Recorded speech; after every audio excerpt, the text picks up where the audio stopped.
My name is Lauren Rapeson. I am 28 years old and I am from Westport, Connecticut. I work in fashion. Should I specify? If you want to. I work at Saks in the buying offices.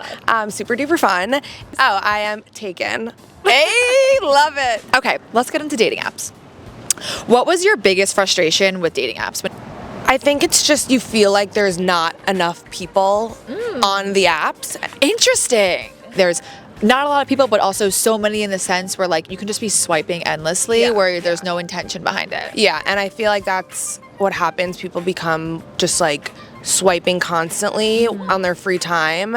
You're like, it's like swiping on TikTok. You're sitting in front of the TV and you're just swiping, and then it becomes like not exciting, not enjoyable. It just becomes like a task or a job. Do you think that dating apps can become addictive? Yes. I mean, not addictive, but I think like if you really want to find someone, you get so frustrated with it that it becomes like, again, like a second job. You want to just like constantly be on it because you want to find someone, you want to go on dates. I always say dating apps are kind of like a second form of social media because you're just like scrolling. And you can just get tired there. Yeah. Instead, if you're like sitting on the couch and you're bored, instead of scrolling on Instagram, you're like, oh, well, I might as well try to find a date for the week or something like that. and then you're like, wow, I've been sitting on here for an hour. Maybe this is a little scary. Yeah. Do you think people are more open to being vulnerable in person than they are when they're hiding behind a screen? Yes and no. I think kind of like similar to like cyber bullies. People are able to say things over the internet and online that they are too scared to say in person. So being vulnerable in person, which is extremely difficult, could be easier when you're online and putting yourself forward in like with all your best pictures and all your best prompts and Have you ever had an experience where like someone was like very open and honest with you over text and then you met them in person, it was just like blech? Yeah. And my current boyfriend is, he's not a good texter, but he's amazing in person. And I think like sometimes it's vice versa. You want someone who's amazing in person. You don't care about what their texting is like. Like that's just not who they are. And so I think like sometimes it could be hard on dating apps. People put out more of a personality on a dating app or when you're messaging back and forth than what they are in person. I love your comparison to cyberbullying. It's like, right, people are so comfortable saying these things behind screens and they get face to face and they become a totally different person. How do you think dating apps have changed the way we view dating and relationships? Like dating apps have just made it like a broader way of finding someone or making connections. Like even if it's not a date, you can meet someone to pass along to your friend or just a networking thing, anything like that.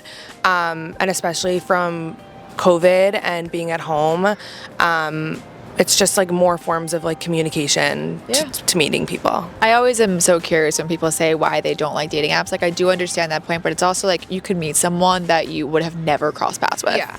I never in a million years thought that I would meet someone on a dating app and actually date them.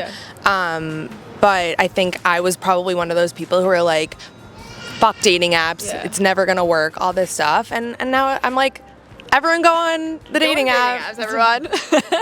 Why do you think people are starting to move away from dating apps and preferring in-person connections instead? Anyone would want to meet someone in person. Like, and everyone wants like that story, like that meet cute.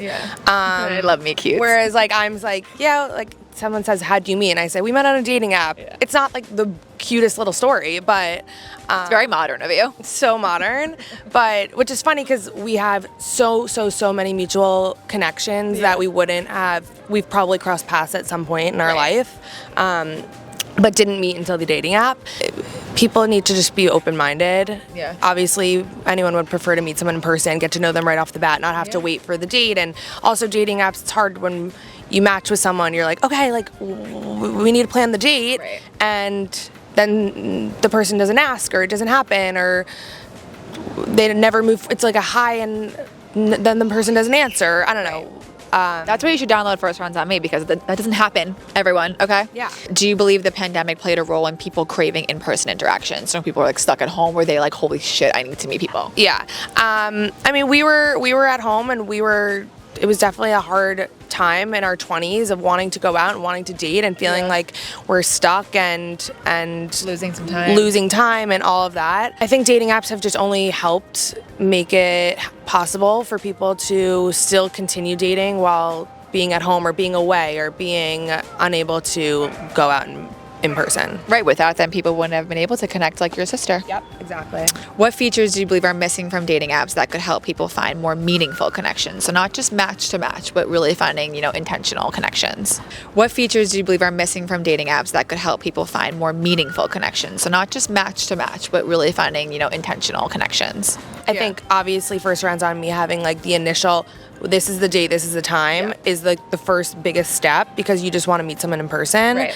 I think any sort of like FaceTime date or vibe check is so important. I know sometimes like there's a voice note and like it could be a little cringy, but I think it's like sometimes it's nice to just hear someone's personalities, hear their voice, like put a face to a voice, and it just further alongs like your like interest in them and if you're gonna be suited. Thank you so much for being here. Love you.